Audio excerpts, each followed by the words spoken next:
What's up, everyone? Alex here, and welcome to my little corner of the internet. I wanted to make this video on Aplatonic Visibility Day. First of all, I wanted to talk about what Aplatonic is. It is part of the A-spec identities, so an attractional spectrum of identities. You typically hear about asexual, aromantic, but then you have aplatonic and other tertiary attractions that people do not experience or have, like, they're not just lacking the attraction, but also there might be fluctuating attraction or very little attraction, or attraction based on a certain aspects of the relationship. Relationships are not my strong suit, at least like orientation labels. I am not good with that kind of stuff. I try not to get too deep into orientation labels because it does get way too complicated, so I typically just call myself gay and then move on. But I wanted to talk about aplatonic as an identity. It is the lack of platonic attraction, or not relating to the concept of platonic attraction. It's not just zero attraction platonically. Sometimes it's very low attraction, or even no like desire for platonic relationships. And I think it's really important to talk about the friendship aspect of this, because I have seen a lot of people, they see the word aplatonic and they think, oh, so it just doesn't, it means you don't have friends, which is not what that means. In the same way that asexuals don't just not have sex, like, ever, all of them, and aromantic doesn't mean that, like, aromantics don't, like, feel love, like, at all. Some might not, but that's not the entirety of the community, and I think it really does this label a disservice by just seeing aplatonic and thinking, oh, that means you don't want to have friends, or you don't have any friends, which is just not how that works. Like any kind of label, A-spec labels are, flexible. They encompass a bunch of different experiences. People use these labels for whatever reason, and some people don't use a micro label or a subset of a label to narrow down the type of attraction they feel. So, like, even if someone is aplatonic, that doesn't just mean zero platonic attraction ever. Like, that person could have a lack of or very little attraction platonically because of neurodivergence, or they may have fluctuating amounts of platonic attraction just based on a variety of factors. They might be in kind of a gray area. Maybe they don't know the difference between romantic and platonic attraction when it comes to their own orientation. It's a number of things. It's definitely not like, oh, don't worry, aplatonics definitely have friends or want friends. Definitely not the case.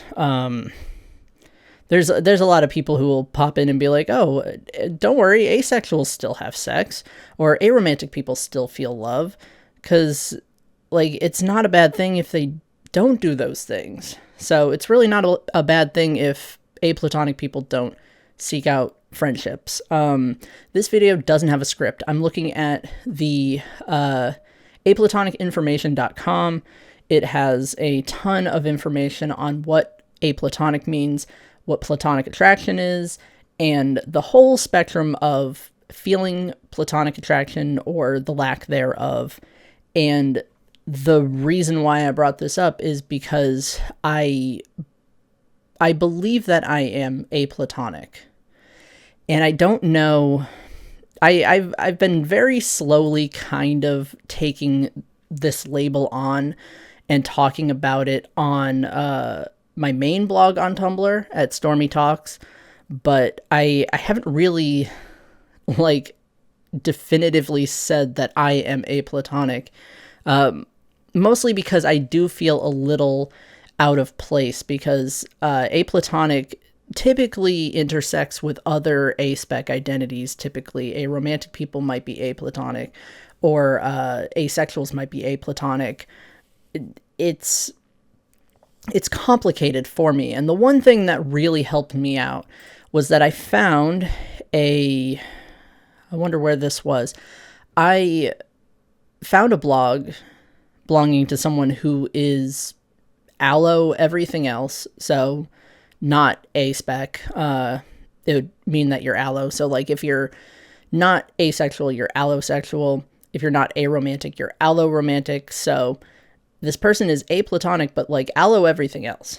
So not lacking attraction in any other category except for platonic. And I thought that was really interesting, and it really like helped me kind of accept the kind of experience that I have, where I kind of feel like I can say aplatonic without feeling bad, like I'm invading a space. And I have a number of I have 2 pages of like things that are tagged aplatonic on my main blog, but I just being able to see other people's experiences is really nice. I was trying to find the name of this. Is it Aplatonicism? Is that the blog? Likely. Very likely. Yeah. So the blog Aplatonicism talks about aplatonic experiences as someone who is, aplatonic but allo everything else. So allosexual, alloromantic, and I like thank them for making this blog, because I thought it was really nice that, this is someone who shares similar experiences to mine, and like I super appreciate that. Him, okay, I used they them. I should have checked real quick. So yeah, this person uses he him pronouns, and I don't see a lot of people talking about being aplatonic without also being like aromantic or asexual or some kind of version of that. But I have such an awkward relationship with friendships and with platonic attraction, because I don't know how friendships work. That could make me nebula platonic, which is I think it's platonic attraction that's affected, or a lack of platonic attraction that's affected by neurodivergence. Neurodivergence probably plays a role in it. I am autistic. That can bleed into the ways that we experience orientation and gender. That just happens sometimes. But I have, I don't know how friendships are supposed to work. I don't like when people automatically decide that I'm their friend just because we've talked before. I take friendships seriously in the same way that romantic relationships should be taken, or for me, that I prefer. So you can't just decide that somebody is your romantic partner without first having a conversation and having that will you go out with me kind of thing. There's that. I like that in a friendship as well. I prefer to have a conversation before deciding that I'm going to be someone's friend, rather than just people deciding to call me their friend. I don't call really any people my friend, just because I've never been that close with anyone, really. Not for a very, very long time. I grew up with a childhood best friend, and we just kind of don't talk anymore. So kind of since then, friendships haven't been quite the same for me. I have a lot of acquaintances. I have people that I talk to regularly. There's people at work that are like really nice, but never like, it's never to the point where like I consider anybody a friend. And that's the awkward thing, is that friendships are so weirdly normalized. They're assumed almost. Like there's an obligation to have a friendship with someone that you are in any way close to in a non-sexual, non-romantic way. So like I feel like people would be offended if I said like, oh, I don't consider us friends. Like I know we like talk a lot, we text each other, and you know, we hang out sometimes, but like that we haven't really gotten to the discussion of friendship. No one's really done that. Like just asked me like, hey, like, do you want to consider us friends? Do you want to be friends? It's such an awkward little gray area for me. I probably experience like a subset of aplatonic, a very specific kind of experience, but I haven't really like figured out a label for that, and I'm not too worried about finding a label. I like aplatonic as a label, and I really like the flag, I gotta tell you. The aplatonic flag, let me see. The aplatonic flag has a stripe to represent allosexual and alloromantic people. So people who are not aspec can use this term, it seems. Let me see. There doesn't really need to be a controversy section on the aplatonic wiki page, I don't think. Yeah, the white, it's a cream colored stripe, and it's supposed to represent allosexual and alloromantic people who are aplatonic. Really like the blue and the green. Like it looks so nice. It's such a pleasing flag. But yeah, it does encompass experiences that are outside of the aspec community. It's just that you see a lot of overlap because, like, typically where you have a lack of attraction in one area, you might experience a lack of attraction in the other, especially if, like, you use the split attraction model, so your sexual and romantic orientation are not the same. But yeah, that's pretty much really all I wanted to talk about, though I do want to look at some of the I don't really want to go over like demi-platonic, gray platonic, all the like subsets, but I really like favorability labels. I was unaware these existed until maybe the last several years, like kind of recently, where people talked about romantic and sexual attraction as well as favorability, which is pretty much like preference almost, like how you feel about the type of relationship that matches your orientation. So for aromantic people, it would be romance favorability, and for asexual people, it would be sexual favorability. So there are favorability labels for platonic relationships. I like to call them platonic relationships just because people get really weird when you talk about friendship, and it's like, oh, I don't have like an attraction to friends. I don't want to have friends, or I have a like, I think I want to call it like having trouble forming platonic relationships, because it kind of puts it on the same pedestal as like romantic relationship, sexual relationship. Like it uses the same kind of wording, so nothing is being put into a hierarchy, because I see a lot of relationship hierarchy type crap where people will put friendship at the top like it's the most important, and that romantic and sexual relationships are like lesser than,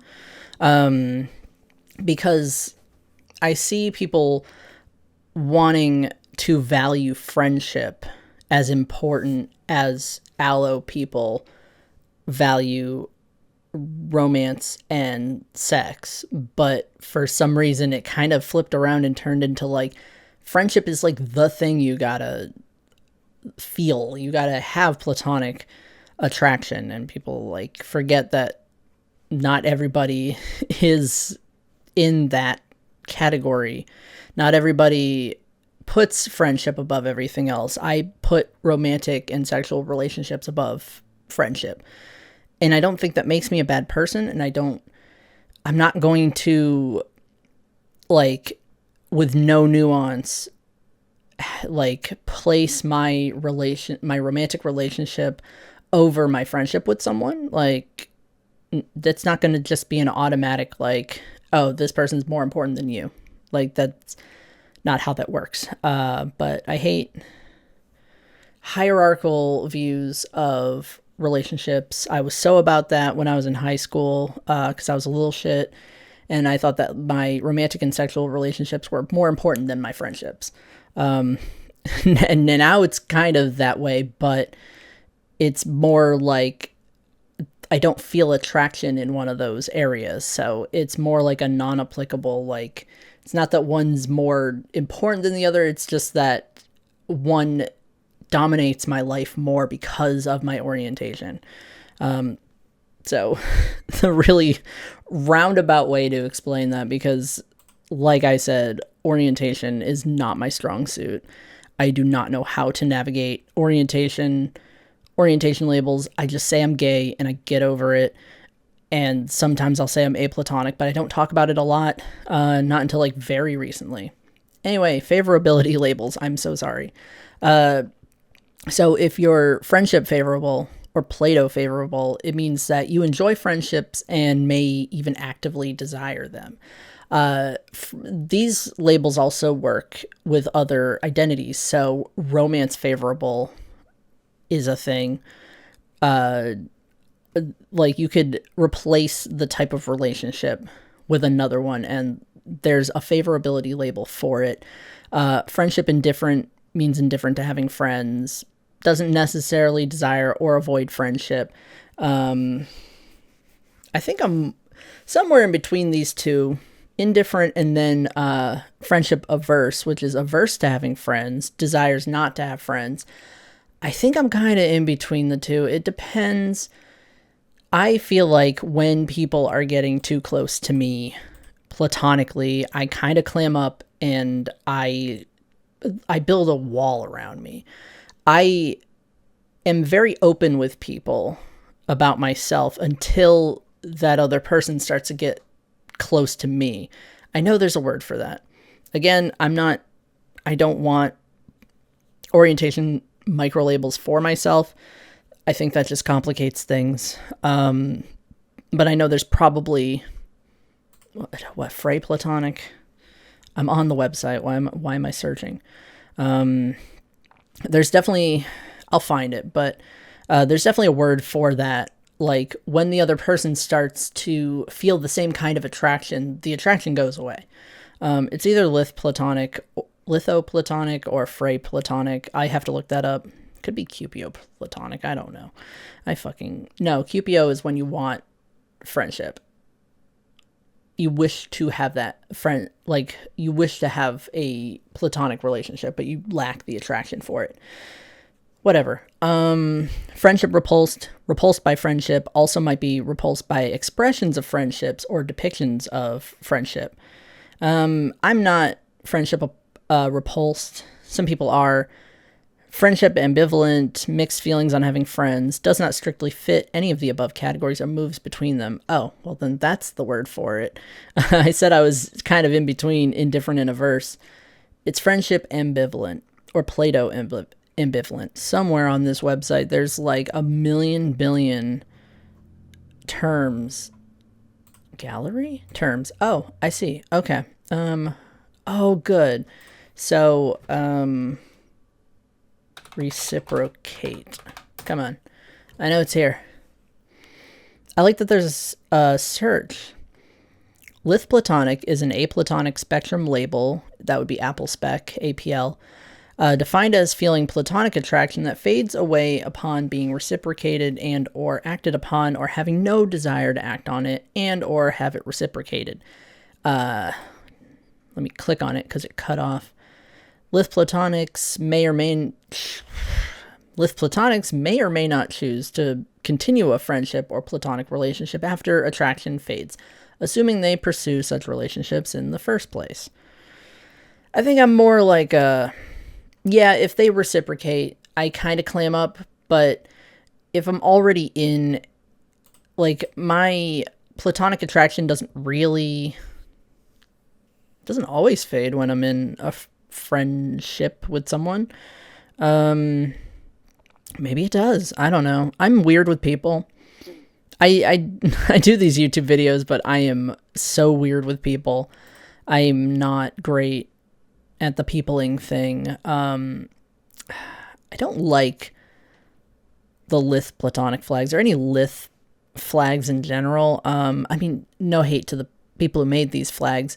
I'm not into the bright reds, yellows, and there should be, I feel like there should be a gray stripe or the off black that I see here, but I don't like a solid black, because Lithromantic doesn't include an entire lack of a certain type of attraction. But yeah, this website is so helpful. Aplatonicinformation.com. It has dozens, legitimately dozens of, I have 41 platonic labels here, and then there's flags to go with them. How many are here? Will it give me a number? It's also variations of flags. 165 flags in their gallery, because some of the flags do have 2 or 3 different versions. Yeah, Aplatonic. It is Aplatonic Visibility Day today, which is why I'm uploading today and not tomorrow on Monday. Pretty sure, as of recording this, it's exactly a month before Aplatonic Visibility Day actually happens. I am just recording it now because I'm kind of I'm in the zone. I am recording a bunch of videos at once. But I do appreciate that there's so many terms and so many flags. I really like this. I probably also don't experience familial attraction. I don't think I experience any tertiary attractions at all. Which has its own term. I'm pretty sure it's a tertiary, but I think that might be more for A-spec people, or Aero Ace spec people, but I don't know. I love that the website is in the colors of the flag. I just noticed it. It's so well put together. This makes me so happy. I love that this has its own thing. They managed to make an informative website about a lack of attraction, and it doesn't overlap with other A-spec identities. It has its own area, and all of its related terms and sub-terms and a whole gallery of pride flags. That's super cool. I like that this is a thing. But yeah, if I ever end up with any potential future friends, it's definitely I'm sitting down and having a conversation with you so that we can ask each other out in a platonic way, which is so weird and against the norm. But I can't just be friends with people. I'm so particular about my life. It's bad enough that the internet is overly judgmental and loves to scrutinize. I don't need someone in person to cross that boundary as well. I need a moment. You need to let me think about it for a minute before making such a big commitment to another human being. That's all. It was kind of a half-assed coming out video because I'm not gonna be talking about it a lot. Maybe I'll revisit it if I can for sure say with confidence, with my whole ass chest, that I am aplatonic. If I get to that point and I feel more comfortable about it, then I will probably do more videos on it. But for now, probably not gonna do much on orientation in general. I am the gender guy. I talk about gender. That's pretty much it. So I am signing off for now. See you later.